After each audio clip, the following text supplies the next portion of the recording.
En primer lugar tenemos como orador a Mario Montaani. Tiene vida la presentación. Ahí vamos. Mario Montaani es computador científico egresado de la Facultad de Ciencias Exactas de la UBA, ex subgerente de banca electrónica del Banco de la Provincia de Buenos Aires, es perito de oficio con más de 10 años de actuación en la Justicia Nacional y de la Provincia de Buenos Aires. Mario. Buenas tardes. Cuando el ingeniero Pressman me invitó a venir a estas jornadas, me sugirió que el tema de la disertación tenía que ser sobre las pericias informáticas que no estaban en sintonía con lo que se quería probar. Así que a lo largo de estos 10 o 11 años en que he estado trabajando como perito de oficio, he recogido algunas experiencias que querría compartir con ustedes y darles, si me permite, algunas sugerencias para evitar lo que decidí llamar experiencias no positivas. Entonces voy a contar casos reales que me han pasado a lo largo de este tiempo. Uno de los casos es una empresa de consumo masivo que tenía su propio sistema de distribución y que un día uno de sus choferes comentó de que había sido asaltado, que le habían robado la mercadería y, bueno, una serie de circunstancias relacionadas con este hecho. Solo que la empresa, dentro de su sistema de distribución, tenía un sistema de seguimiento satelital y lo que contaba el chofer no coincidía con lo registrado en el sistema de seguimiento satelital. El chofer decía que le había pasado algo en la General Paz y el sistema decía que estaba por la zona de Constitución, le decía que había pasado a las 10 de la noche, el sistema decía que era a las 12 y así sucesivamente.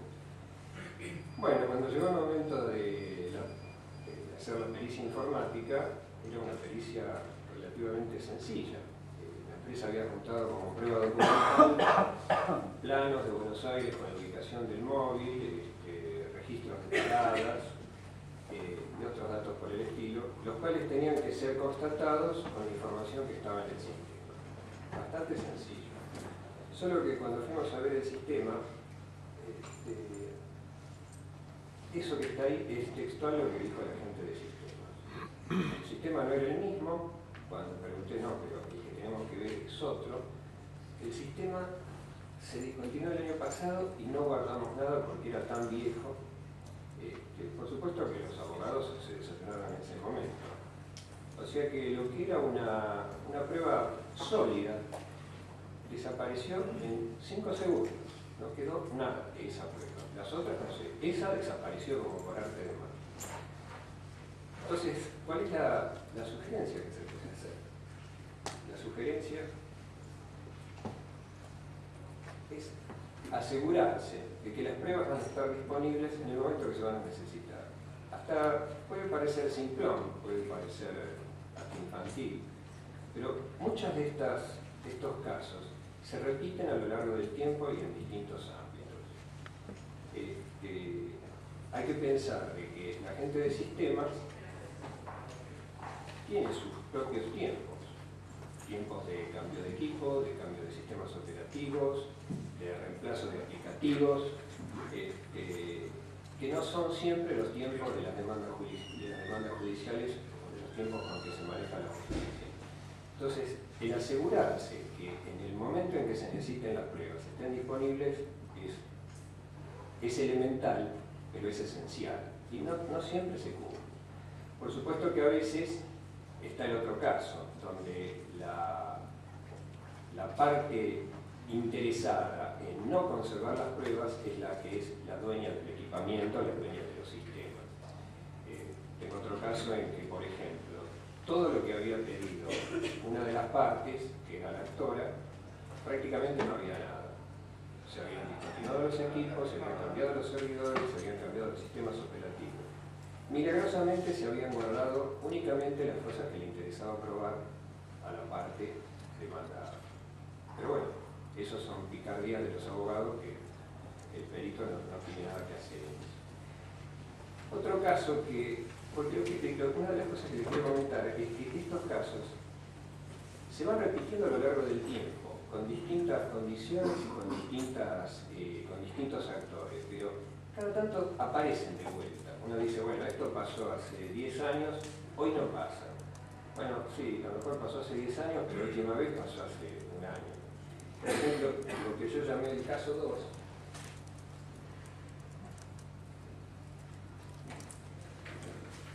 adjuntaron una cantidad enorme de impresiones de correos electrónicos. Una gran cantidad de correos electrónicos. Y lo que pidió el abogado de la parte actora es lo que está ahí. Esto está sacado del punto de pericia. Que el perito informe, y entre otras cosas, si las páginas agregadas con nivel son adulterables. Sí, por supuesto que son adulterables. Con un procesador de texto, un poco de paciencia y bastante tiempo, uno puede adulterar cualquier impresión de un correo electrónico. Entonces, esto dice, bueno, pero esto pasaba hace 10 años. No, esto pasa también ahora. Por supuesto, no pasa asiduamente y cada vez pasa menos, pero siguen ocurriendo estas cosas. Entonces, ¿qué sugerencia se puede sacar de esto? La sugerencia es que las impresiones de los correos electrónicos solo deben ser para individualizar esos correos electrónicos o para individualizar los destinatarios, los remitentes, pero nunca constituyen una prueba por sí misma. No son prueba absolutamente de nada la impresión del correo electrónico. Como comentario a estas cosas le podría decir que podría suponer que si estos puntos de pericia los pide un abogado que ejerce la profesión en forma individual, en un lugar remoto del Gran Buenos Aires y que no tiene mucho roce, uno hasta podría comprenderlo. Pero algunas veces estos temas se dan en estudios de primera línea también, donde uno puede suponer de que el asesoramiento tendría que estar disponible y que no tendrían problemas de presupuesto, pero bueno, también pasa en estudios de primera línea, no solo en profesionales ignotos del conurbano. Otro caso es el caso en que el actor, por ejemplo, en un tema laboral, es un experto en informática. El caso este que les estoy comentando es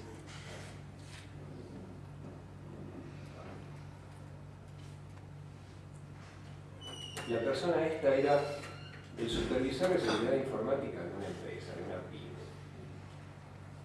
La empresa, con el argumento de que había cometido ciertas faltas al código de ética de la empresa, lo despidió y bueno, cuando presentaron la demanda había 42 puntos de pericia por la parte actora. ¿Por qué había 42 puntos de pericia por la parte actora? Porque el actor, por supuesto que el abogado no tenía ni idea, porque tenían un nivel técnico que el abogado no debe haber entendido absolutamente nada de los puntos de pericia que se pedían. Pero entonces, ¿qué quería hacer el actor con estos 42 puntos de pericia?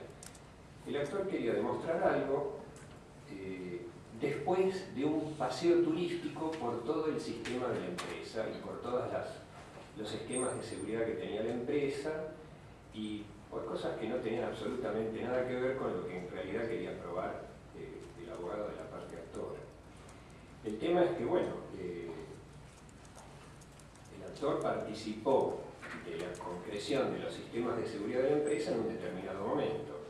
La pericia se hizo casi 3 años y medio después, por el camino de vuelta. Se habían cambiado servidores, se habían cambiado sistemas operativos, habían desaparecido máquinas, no existían ciertos discos. Entonces, lo que estaba por ser una prueba, que podría haber sido, en realidad, el abogado de la actora quería probar de que o no había sido el actor quien había hecho lo que se le achacaba, o bien que podía haber sido el actor o cualquier otra persona. Para lo cual, con 6, 7, 8 puntos de pericia, algunos de ellos teóricos, sin acceder a ninguna máquina sentado en un escritorio, se pueden dilucidar perfectamente, ¿no? Con la historia de que muchas veces asegurar quién es el usuario no asegura qué persona es ese usuario. Bueno, otra vez, como había 42 puntos de pericia y de los 42 puntos de pericia, más de 15 o 20 no se pudieron probar, todo el andamiaje en que se basaba la prueba de la actora empezó a trastabillar porque con una cosa se probaba la otra y con la otra se probaba la otra, y al desaparecer la mitad del andamiaje, desapareció gran parte de la prueba. Por lo tanto, aunque aún en el caso en que el interesado sea un experto, y a veces, precisamente porque es un experto, es bueno consultar a un perito en informática, porque le puede dar un marco de lo que realmente, dentro de lo que el abogado quiere probar y lo que sabe el actor. Hay una gran distancia, como se da en este caso. Y solo incluir los puntos de pericia que son esenciales para la causa, no agregar cosas que en algún momento pueden volverse en contra de lo que se quiere probar. Otro caso que se está dando cada vez más en la actualidad es con el tema de las cámaras de video.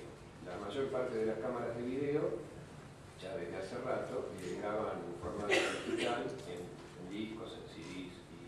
Y entonces llega el momento en que esas filmaciones se quieren utilizar para algún motivo en particular y traen al ámbito de la querella, traen la filmación. Como por lo general viene en un disco, en un CD, ¿qué se les ocurre? Que se necesita un perito en informática para poder visualizar estas filmaciones. Entonces, varias veces han aparecido en los últimos tiempos puntos de pericia en que dicen más o menos lo que dice acá, para que se reproduzca el CD y se fije audiencia con la asistencia personal del actor para constatar si el mismo aparece en las imágenes. Primero, que no se necesita un perito en informática para decir que fulano de tal está en la imagen. Para nada. Después, que tampoco se necesita un perito en informática para mostrar que un CD funciona y que hay una filmación. Pero por sobre todas las cosas, la mayor parte de las imágenes de las cámaras de filmación no son lo suficientemente nítidas para identificar a una persona. A menos que se haga se pueda hacer un tratamiento de la imagen, agrandarla, hacerla más nítida, etcétera, etcétera. Por ejemplo, en este caso que les comenté acá, en el caso de la audiencia que me hicieron ir a mí, entonces bueno, estaba en una pantalla, se veía, ¿no?, una persona que hacía así, entonces decía 18 horas, yo estaba delante del tribunal y me decía, bueno, que cuente el perito lo que ve. Veo un señor con un bolso que a las 18 horas va para donde están las bicicletas. 18.00.15, 15 segundos, el señor toma una bicicleta. Y así sucesivamente hasta que el señor desaparecía de la imagen. Y el señor es el actor, y si no se le ve la cara. Tenía boina, estaba oscuro. Bueno, un perito no es un reconocedor de personas en una filmación. Y para una filmación no se necesita un perito.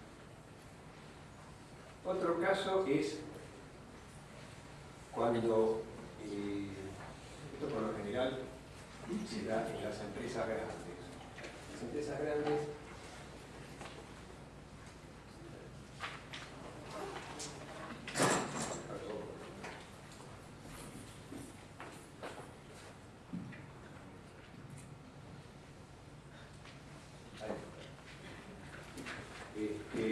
cuando se está realizando la pericia y está el abogado en algún momento desliza una frase de este estilo. ¿Cómo? Esto es lo que pasa. Yo tenía entendido que era otra cosa. Claro, lo que pasa es que el abogado lo más probable es que haya, para realizar los puntos de pericia, haya hablado con algún gerente, con algún supervisor, y que tienen una idea así sumamente general de cómo es el manejo de los sistemas y qué se puede obtener de los sistemas, pero no conocen el detalle. Como el perito va a ir al detalle para poder llegar a saber lo que se les pide, a veces es contraproducente con lo que están buscando. ¿Por qué? Porque no hablan con las personas que conocen exactamente qué es lo que se puede obtener de los sistemas. Lo conocen así en forma general y entonces después, cuando las conclusiones no son las que ellos esperan, quedan sorprendidos. Otro caso es el caso de... Este es un caso del caso 6. Una empresa de estas que otorgan créditos para consumo, o sea, una persona presenta la documentación, le otorgan un crédito y esa persona con ese crédito compra una heladera, o compra un lavarropas, o compra un electrodoméstico por lo general. Entonces, la empresa, por medio de una investigación interna, había descubierto que había una persona que le otorgaba créditos a personas que no podían responder por esos créditos, que no tenían las condiciones necesarias y que compraban la heladera, compraban el lavarropa y después nunca más pagaban el crédito. Hicieron una investigación. Una empresa de esto de consumo masivo tiene todo registrado, absolutamente todo, la fecha, el nombre del operador, el horario, quién se presentó, qué documento presentó, todo. Solo que cuando pidieron los puntos de pericia, el punto de pericia fue así. El punto de pericia principal era cuáles fueron los procedimientos de aprobación en las operaciones irregulares detectadas. Con esto ellos querían probar de que las operaciones que ellos denominaban irregulares habían sido hechas por fulano, de forma tal que si eran irregulares y las hizo fulano estaba bien echado. El tema es que en ningún lado de la contestación de la demanda decía cuáles eran las operaciones irregulares. Un perito en informática, para saber de qué estamos hablando, tiene que tener alguna identificación de las transacciones, una fecha, un número y una fecha, las transacciones de tal fecha hechas por tal persona. Pero en un sistema en el que hay cientos o miles de transacciones realizadas por distintos operadores y que no todas las transacciones hechas por el operador en cuestión eran irregulares, simplemente no se podía llevar adelante la pericia.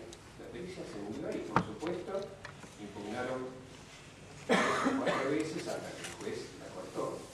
Pero ellos se encontraron en un brete, porque por todos lados hablaban de las operaciones irregulares, pero en ningún lado de la documentación estaba taxativamente explícito cuáles eran las transacciones irregulares. Entonces la sugerencia es especificar en forma indubitable sobre qué registros se quieren hacer la constatación que se pide. Sin eso es muy difícil poder llegar a hacer algo por más buena voluntad que se tenga. Por último, un caso que tiene que ver con la industria. Este es el caso de una empresa que echó a una persona porque decía que a una máquina que tenían ellos que producía unos films de polietileno había sido dañada a propósito. Entonces pedían una serie de puntos de pericia bastante abundantes, solo que empezaba tal cual. Se realiza un exhaustivo análisis sobre el software de la máquina, la cual se utiliza para fabricar, estando dotada la misma de un sistema informático. El tema es que la máquina no tenía ningún sistema informático. La máquina tenía lo que se denomina en automatización industrial un PLC, un controlador lógico programable, que es un aparato electrónico que tiene las entradas y las salidas conectadas directamente a las terminales. Los modelos más rudimentarios se ingresan unos parámetros por un teclado numérico, los modelos más sofisticados tienen una entrada para software, pero esto es un tema de un ingeniero en electrónica. Entonces, una prueba que según ellos era la prueba fundamental para poder justificar el sistema que tenían con su ex empleado, también desapareció como por arte de magia, simplemente porque no tenían que pedir una pericia informática, tenían que pedir una pericia en ingeniería electrónica. Pero bueno, el abogado vio el aparato ese, vio que tenía unos teclados, alguna vez escuchó que alguien había hecho un programa para ese aparato, y entonces dijo, bueno, pongamos una pericia informática. Entonces, la sugerencia es asegurarse que lo que realmente se necesita es una pericia informática. Y bueno, nada mejor que preguntarle a un perito en informática. como último les quería hacer una observación. Ustedes fíjense que todos estos casos así, que someramente les he contado, todos tienen que ver con aspectos funcionales de los sistemas, o casi todos. Que los aspectos funcionales son los que más son evidentes a la vista del profano, e inclusive son los más simples para un perito en informática.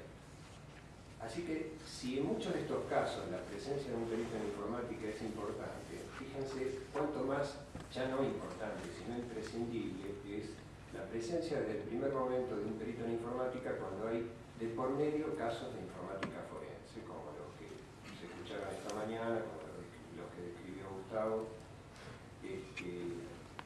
Prácticamente, si hay temas de informática forense, el perito en informática es imprescindible. Si no hay temas de informática forense, o si son temas funcionales, la presencia del perito en informática es aconsejable. Nada más, les agradezco.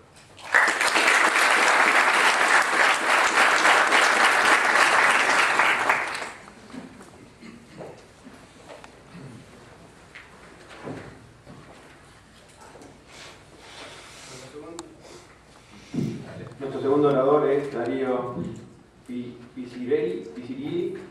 ¿Está bien, Darío, pronunciado? Perfecto, todo en inglés. Ok. Es profesor de posgrado de la UNLP, máster en Ingeniería de Software en el Instituto Tecnológico de Buenos Aires, magíster en Ingeniería de Software, Universidad Politécnica de Madrid, director del Departamento de Informática y Tecnológica de la Universidad Nacional del Noroeste de la Provincia de Buenos Aires, especialista en pericias informáticas, actuando como perito de oficio desde 1989. Profesor en varias universidades nacionales y disertante en varias conferencias, congresos nacionales e internacionales sobre pericias informáticas. Gracias. Gustavo, quedamos que del 89 no lo íbamos a poner, si no notábamos la edad, pero bueno. Bueno, buenas tardes a todos. La idea de complementar la exposición que el orador que me antecedió es, nosotros hemos charlado bastante antes de cómo conformamos la mesa, qué decimos, y dijimos, bueno, vamos a empezar la tarde con algo que tiene que ver, si bien con la parte pericial, pero la parte pericial informática no solo en el fuero penal. Hay otros fueros en los que realmente está cobrando cada vez más importancia, como el fuero laboral, como el fuero civil. Y vamos a hablar un poco sobre otros aspectos, en donde pareciera ser que ahí tanto la forencia no se aplica, pero se aplica también la importancia de trabajar en conjunto, como decía Mario, entre el letrado y el técnico, el experto, y la generación de una prueba. Por eso dijimos, bueno, vamos a contar algunos casos. Mi exposición va a versar un poquitito sobre eso.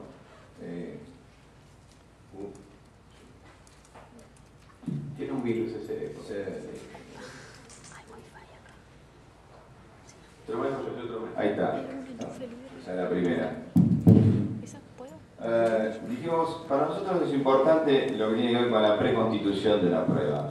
Un poco en el fuero penal, cuando vamos, encontramos, nos quedamos con lo que podemos, en el allanamiento o con quien ofrece una prueba, pero también es importante pensar en que esa prueba informática se puede preconstituir en forma sana, eliminando vicios, pensando en que después va a venir una pericia y que debería ser exitosa, o al menos no debería de revertirse la carga de la prueba como marcaba recién Mario, que a veces uno dice, pido un montón de puntos de pericia, impresiono al juez, yo tengo el dominio del tema, pero resulta que después, al no poder probar algo, se va cayendo toda la prueba y directamente me quedé sin llegar a lo que yo quería.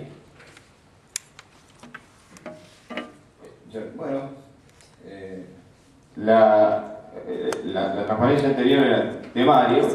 Vamos a ver algunos casos, dos o tres casos específicos, y vamos a ver a veces cómo una serie de elementos que pueden ser tenidos en cuenta en forma previa pueden ayudarnos a preconstituir esa prueba que después nos va a ayudar en la pericia informática.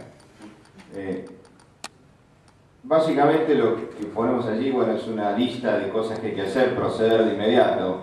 La diferencia contra otros elementos, una prueba documental, es la volatilidad de la prueba informática. Entonces es muy importante cuando hay una presunción de un ilícito, hay una presunción de un hecho que va a derivar en un litigio, es muy importante decir, bueno, procedemos de inmediato, salvaguardamos una serie de cosas que son las que están puestas allí, en particular el estado a veces de los servidores, carpeta de los correos electrónicos,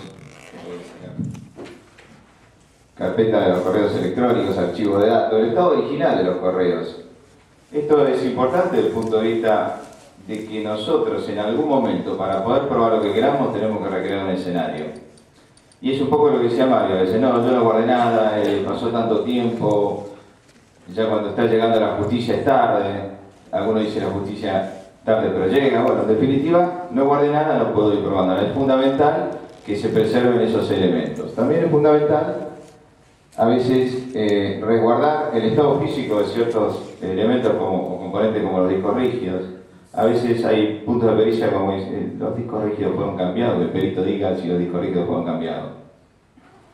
Qué sé yo, a veces no hay muchos elementos, sino para ir retrotraerse a la fecha del problema y decir, bueno, en tal momento ese disco rígido con esa capacidad de ese modelo no existía en el mercado. Podemos llegar a decir, bueno, hay presunciones de cambio, no se preservó la prueba, etcétera, etcétera. Hay algunos aspectos a veces, y acá vamos a apuntar un poquitito al tema del correo electrónico. A veces nosotros queremos hacer cierto rastreo de las cosas que están pasando, y esto con el debido asesoramiento y con a veces no hay que olvidarse de darle la participación después al interesado, si no estaríamos infringiendo alguna norma legal que después se nos puede volver en contra. Pero ahí lo que estamos tratando de demostrar o de marcar es aspectos a tener en cuenta cuando estoy trabajando sobre la PC de un cliente, cómo tengo que preservar el canal de correo, la configuración del software administrador de correo. A veces yo, bueno, estaba usando un administrador de correo, adjunto el correo electrónico para previo, resulta que ese administrador de correo que yo necesito recrear el escenario, no lo puedo hacer porque ese administrador de correo no está más, la versión no está más. Entonces yo tengo que tomar la precaución de que ese software administrador de correo, junto con los correos electrónicos, sean reservados en algún lugar, de forma tal que cuando yo lo ofrezca como prueba y quiera recrear el escenario, pueda hacerlo. A veces los puntos de pericia pueden estar muy bien ordenados, pero si el escenario no es posible recrearlo, estamos en un problema.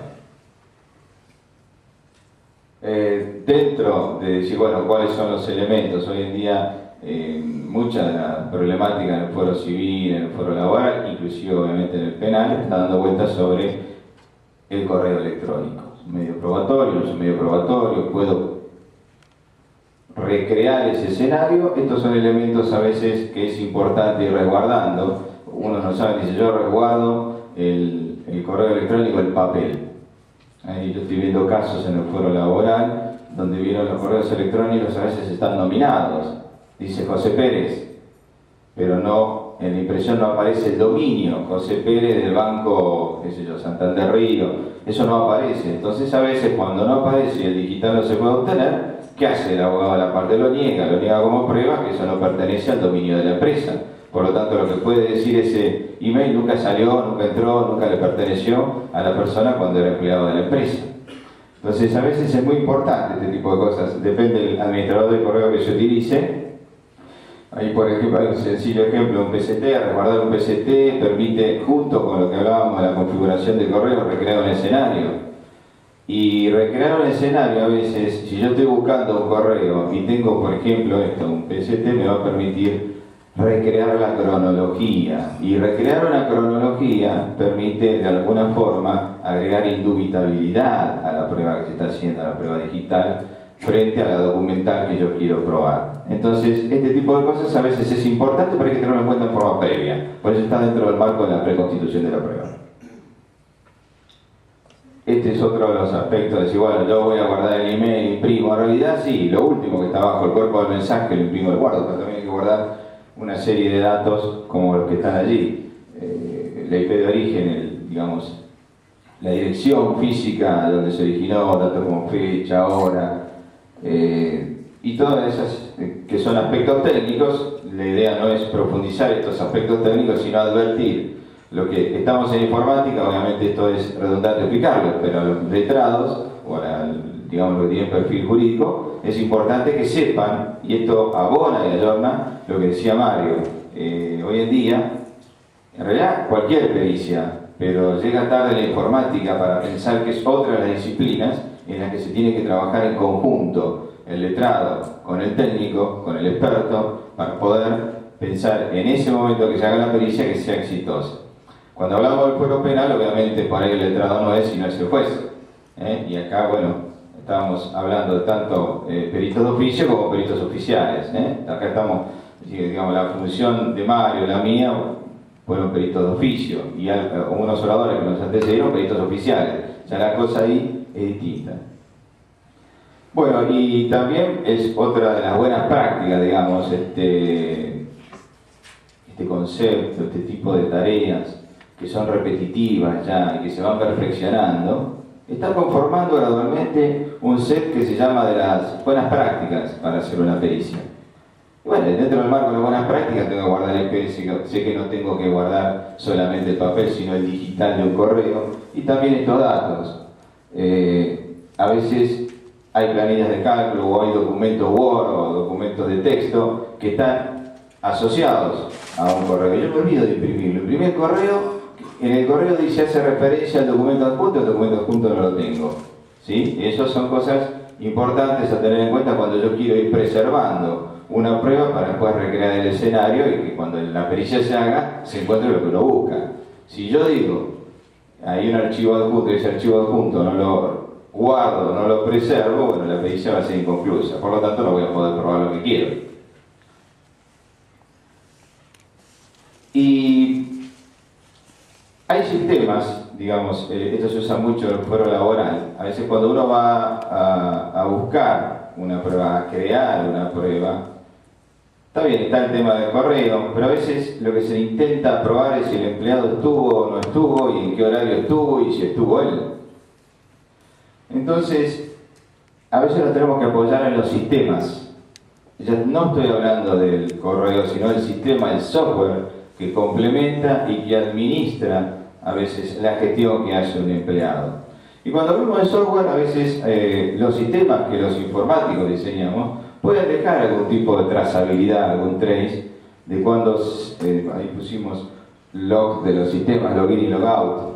Es decir, cuando un usuario se conecta, cuando se desconecta. Es más, de hecho, en el foro laboral hoy en día el reloj virtual de entrada y salida no es más la fichita, sino es el tema de cuándo se conectó y cuándo salió. Lo usan como el tiempo de permanencia en la empresa. Y a veces es necesario entender, o sea, acá estamos hablando, abajo decimos, cuando yo uso un sistema que dice, bueno, controla la entrada y la salida de las personas, que sea un sistema que tenga licencia, que yo tenga el derecho de uso de ese sistema, porque en definitiva, que yo ofrezca, la empresa ofrezca como prueba, esta persona estuvo trabajando, acá hay un log, acá hay un digital que yo ofrezco, que dice que el empleado de XJK estuvo presente de tal hora a tal hora, el juez generalmente va a querer saber si ese elemento que se ofrece como prueba, ese digital, realmente ha sido producido por un sistema que es confiable y no ha sido inventado. Eso es lo que después el perito tiene que ir, meterse a ver cómo se llega a esa información. Si eso es una información creada o es una información generada en su momento y no es dubitable. Bueno, este tipo de cosas, por eso pusimos allí que nos apoyamos en los sistemas, en el software. ¿Sí? Ok. Los sistemas, de alguna manera, tienen ese tipo de registro. Hablamos de banda magnética, tarjeta de aproximación. Son todos elementos digitales que, bueno, en definitiva, si yo no logro generar una indubitabilidad sobre el tema, pueden llegar a ser absolutamente cuestionados. No, esta prueba fue inventada, este digital se puede haber creado, son las respuestas o las preguntas típicas de un letrado. Esto se puede haber generado, puede haber sido otra persona que entró por él, que reemplazó. Por eso empiezan a haber otras normas de seguridad como el reconocimiento del iris del ojo, que ya es indubitable, es una asociación biunívoca de la persona con elemento digital que se aprueba, que se aporta, perdón. Y después es fundamental empezar a pensar en normas de seguridad, que a veces cuando uno le hace firmar a un empleado, mira, se puede hacer esto, se puede hacer lo otro, no puede navegar por internet salvo en este tipo de cosas, esos elementos operan con la firma del empleado guardado en recursos humanos como un elemento que ayuda a probar determinadas situaciones que la empresa busca. Y un tema que empieza a ser significativo en el foro laboral y que tiene que ver con la informática es el tema del teletrabajo. El tema del teletrabajo, a veces cuando yo quiero demandar a alguien que está trabajando a distancia, la persona dice que trabajó más de lo que yo realmente entiendo y tengo registrado que trabajó, cómo se prueban ese tipo de cosas. Por eso estamos hablando de cómo se registra el teletrabajo, qué tipo de tareas hace y eso cómo guarda su relación con la parte contractual. Dentro del marco de la política de seguridad, que siempre tiene que estar definida si eso ayuda, es decir, a veces se dan situaciones en las que la empresa tiene razón. O sea, cualquier litigio se supone que uno de los dos tiene razón, ¿no? Esa empresa realmente tiene razón y bueno, el tenerla no es suficiente si no la puedo probar, ¿no? Si el derecho nos asiste y la razón también. Bueno, hay una serie de cosas que hay que tener en cuenta que deben de estar registradas de alguna forma. ¿Qué nivel de acceso tenía esa persona? ¿Qué nivel de seguridad? Si yo realmente entiendo que hay situaciones hipotéticas de conflicto, tengo que guardar lo que llaman los backups o los respaldos de información, que en el día de mañana cuando me lo pida el juez yo esté en condiciones de proveerlo, y no que a lo mejor yo saque un elemento de algo que me da la parte, sino que yo lo reproduzco de un backup y eso ayuda a que sea indubitable. Bueno, y una serie de aspectos de política, cómo se actualizan los pagos, cómo se maneja la confidencialidad de la información, cosas que si son aceptadas por el empleador luego son violadas, de alguna forma contribuyen a conformar una estrategia después para que la empresa pueda atacar su posición. Bueno, siguiente, esos son. Digamos, la pericia informática, el cuadro que va a seguir a esto es simplemente para demostrar que cualquier pericia informática tiene una complejidad bastante variada. Hoy hablábamos de que había a lo mejor una foto, una filmación en un CD, como el CD, perito informático. Y sin analizar ese contenido, lo puede o no manejar un perito informático. Bueno, hoy en día, todo este tipo de cosas y muchas más son las factibles a que en un gráfico como este lo que se quiso demostrar es que hay un alcance tan amplio de lo que puede ser la comisión de un delito o la necesidad de producir una prueba y tan complejo que hoy nos está obligando a los peritos a que tengamos ciertas especializaciones. A veces un perito es en informática para determinado rubro o para determinada especialización. No puede reunir todas las especializaciones. Y acá estamos hablando de comunicaciones, manejo de software, manejo de internet, manejo de sistemas, etcétera, etcétera, etcétera. Ahora vienen tres casos rápidamente, dos del foro laboral y uno del foro penal, y este es un caso real en donde hay una ruptura laboral entre la persona que hace el reclamo y la empresa. Lo voy a citar porque en el foro laboral no podemos trabajar, o sea, cuando la parte tiene que hacer su defensa, no tiene perito de parte, no hay perito de parte, no hay consultor técnico. Y este es el fundamento por el cual yo me explayé un poquitito al principio sobre la preconstitución de la prueba.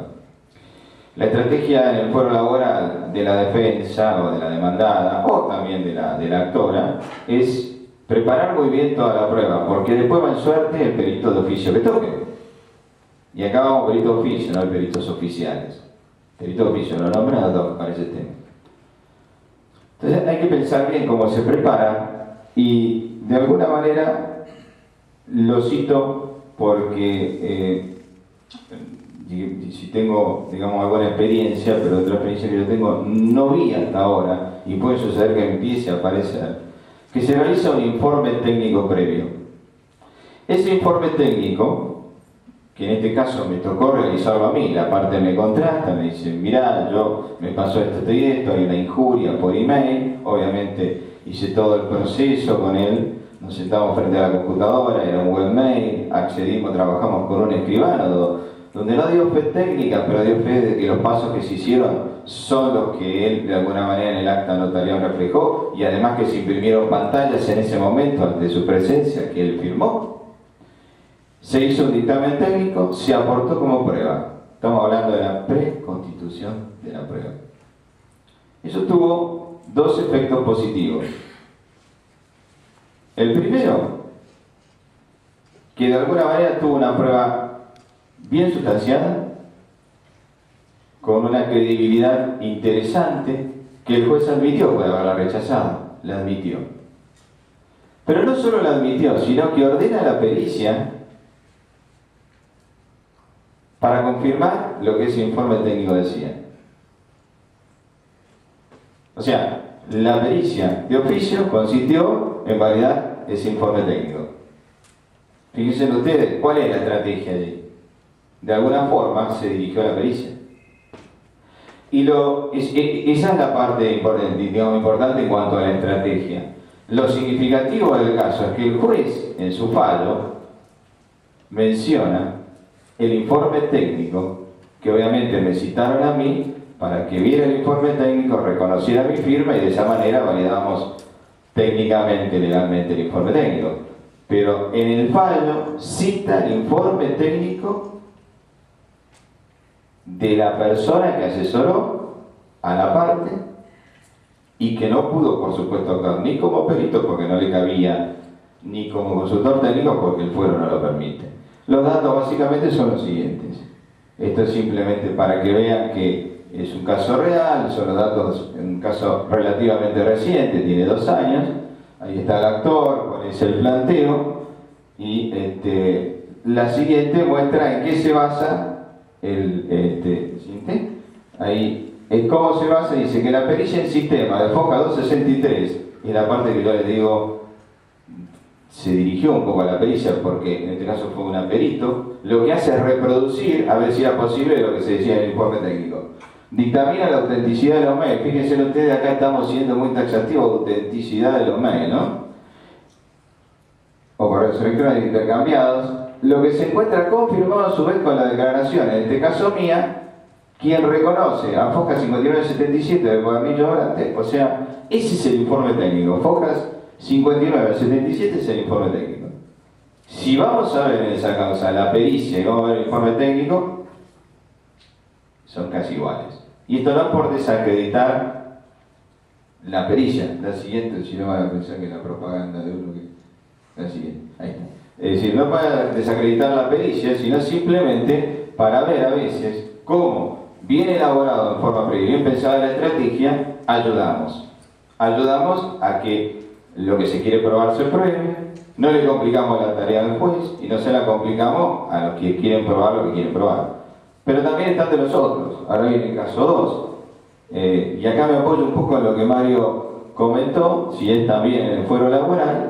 Les voy a mostrar en 2 slides cómo se pidió una pericia informática. Es un caso real.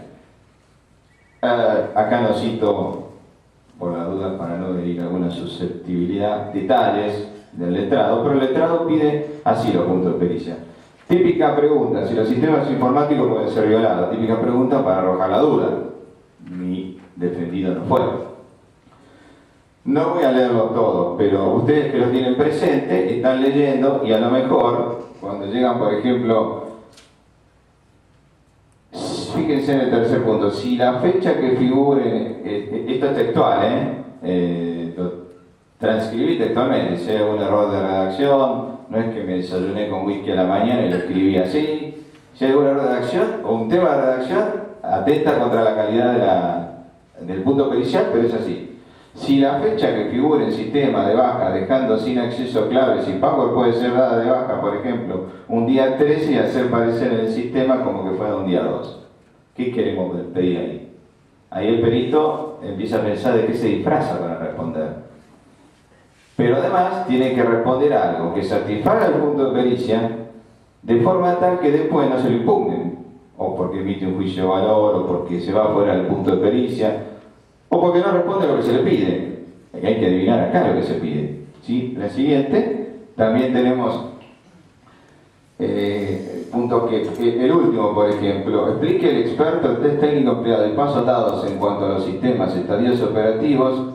Si todos los elementos de hardware y software operativo y configuraciones es el mismo al momento del examen que a la fecha solicitada por la demandada, y ahí mete la fecha, no quede 2000, y en qué forma llega su explicación.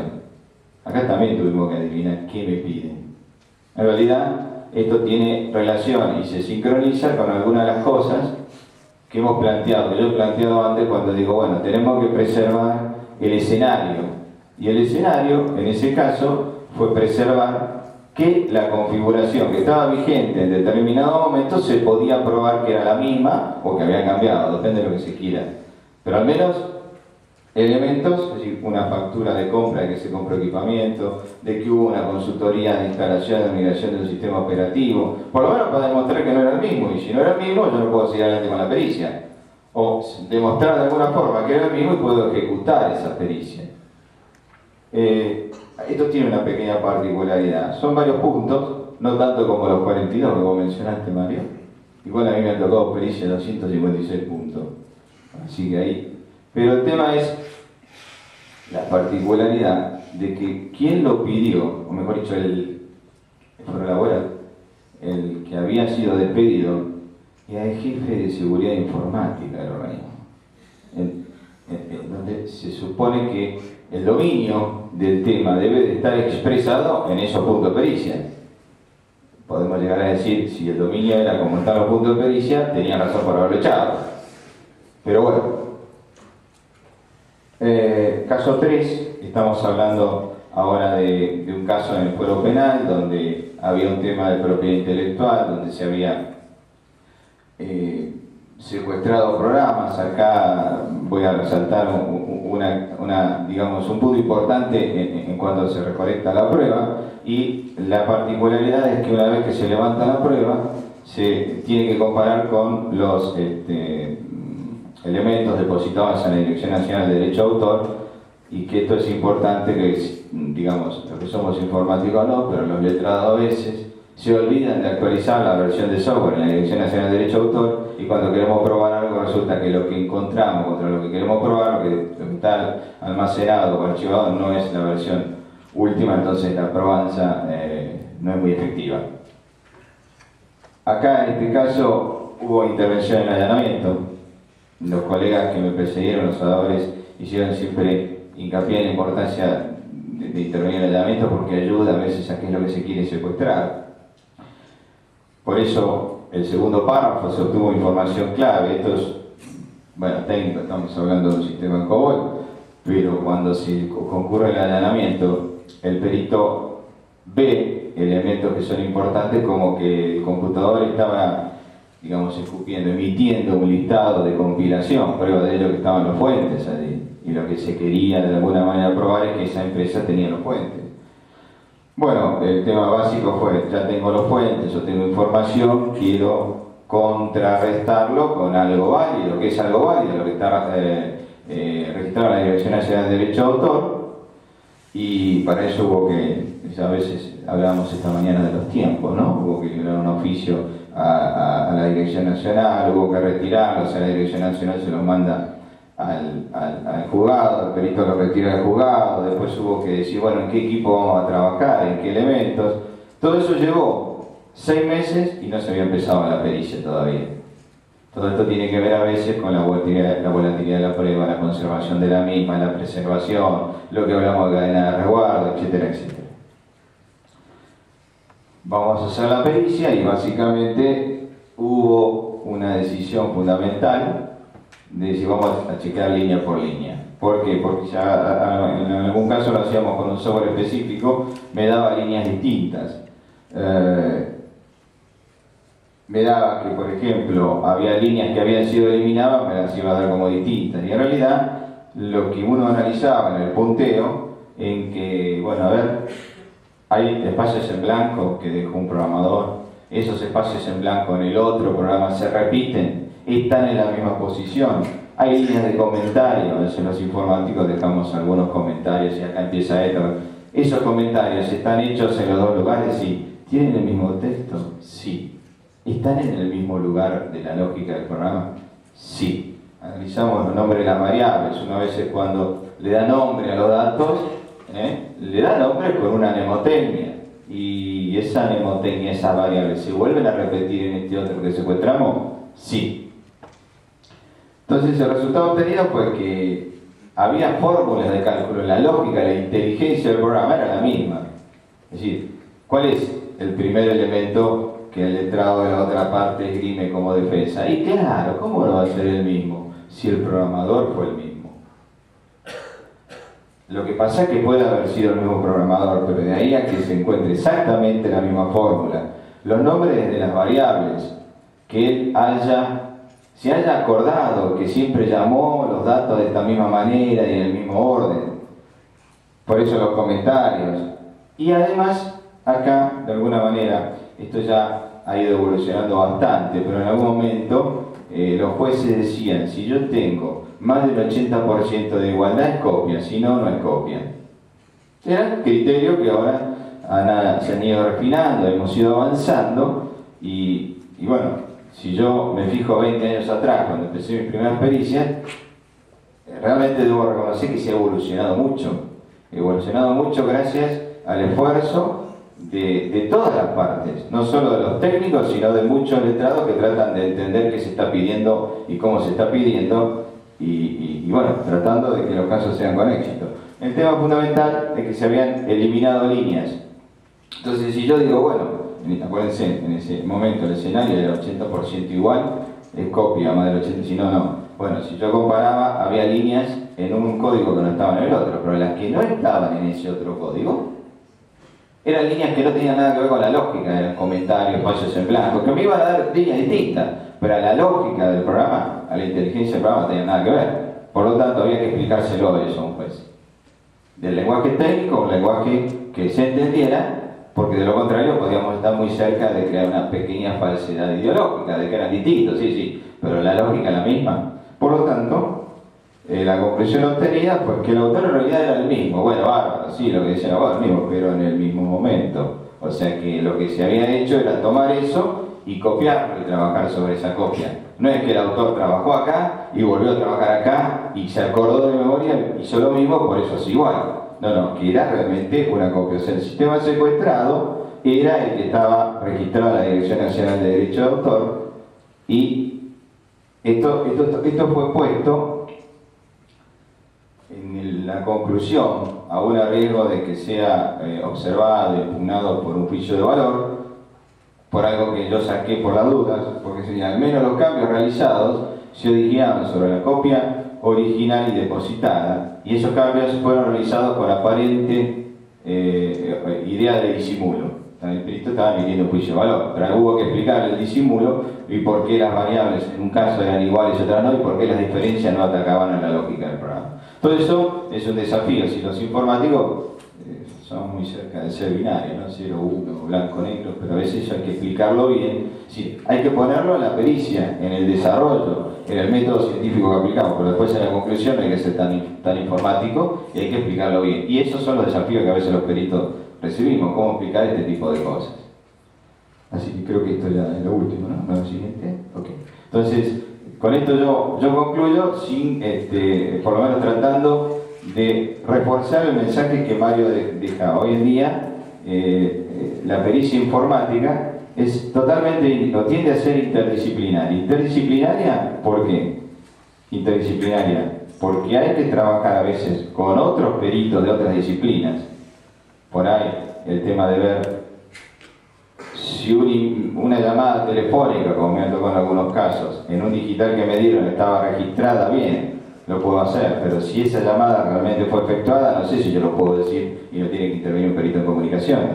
O como me ha tocado trabajar con algunos que están aquí presentes, con una pericia contable, o sea, en conjunto, con si el modus operandi que se denuncia realmente se puede haber llevado a cabo. Y bueno, a veces hay un digital que me dice, esta transacción ¿se pudo haber ejecutado? Sí. ¿Está en los libros contables de la empresa? No sé, yo no lo puedo decir, por eso hemos trabajado en conjunto. Entonces el mensaje básicamente es, tienden a ser interdisciplinarias hacia adentro, en cuanto a los peritos con distintos perfiles, en cuanto a peritos informáticos con distintos perfiles o a peritos con distintas especialidades. Y tiende a ser, de alguna manera, interdisciplinaria, pues fundamental el trabajo previo en la estrategia con los letrados. Gracias.